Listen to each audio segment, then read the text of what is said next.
Thank you so much, Allie, for sharing your experience. We will look forward to reading your book when it comes out. And can I please invite Tamara, Marley, Don up to the... Let us know if the bar stools are problematic. I realize that must not have been such a great choice. And while we're getting situated, for those of you who are standing, please come on in, find a seat. We've got lots of seats still available.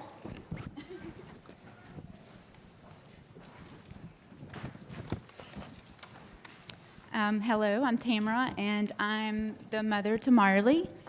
I guess I'll start at the beginning of our story. So Marley, before she turned 1, she started having these abscess on her butt. The doctor, the pediatrician that we had at the time, just thought it was a normal kid thing, like, you get lesions, and so he gave her antibiotics, and we were on our way. So it became more frequent that she would have these, and then they would start showing up other places on her body. She's also, when she was younger, she was a healthy baby when she was born, but when she started going to daycare, she would experience repetitive ear infections. She had her first set of tubes when, I think before she was 9 months old, I believe. So she's had a lot of infections, bacterial infections, but the doctors always thought, her pediatricians, when I say doctors, always thought that it was just a kid thing. Kids have to build up their immune system. They have to get used to the germs and stuff like that. But when she was 3, she had an abscess that popped up on her stomach. And we went to her, we had switched pediatricians, and we are very blessed to have the pediatrician we have today that's helped us through our journey. But she had to have it lanced, but from there it grew. The doctors thought maybe she got a spider bite because it had the bullseye. So she was admitted into the hospital for the first time in her life. She was 3 years old.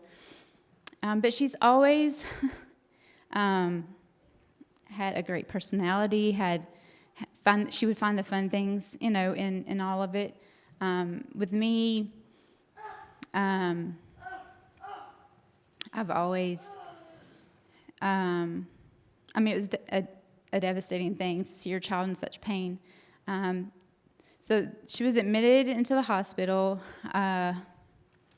They treated it like a spider bite.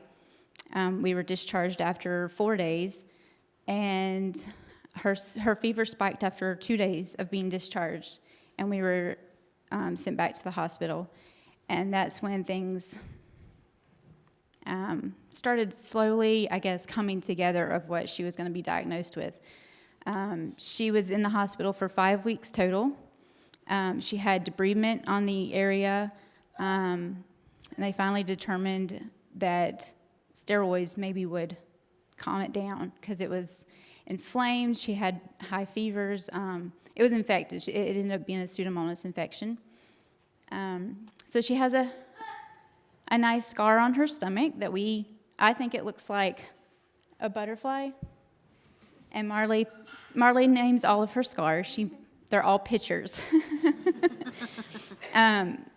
So it's beauty in the scars that we find. So she's got many more beautiful scars through the years. She has a turtle on her stomach and a heart on her back from the...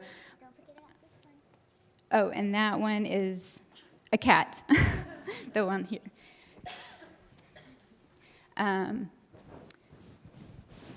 So from that hospital stay, I decided to quit work. I was a single mom at the time. I quit work and I stayed home with her. I was very blessed to have parents that I moved back in with them, and they helped support us and helped with everything. But she's had repeat hospital stays from infections. She's had aspergillus in her airway. She had that in 2018. Several episodes of pneumonia. So they always knew that she had some type of deficiency, but it was never pinpointed, like they couldn't put their finger on exactly what she had. She's been through who knows how many tests. But as you can see through the pictures, that she's always, we've made it an adventure.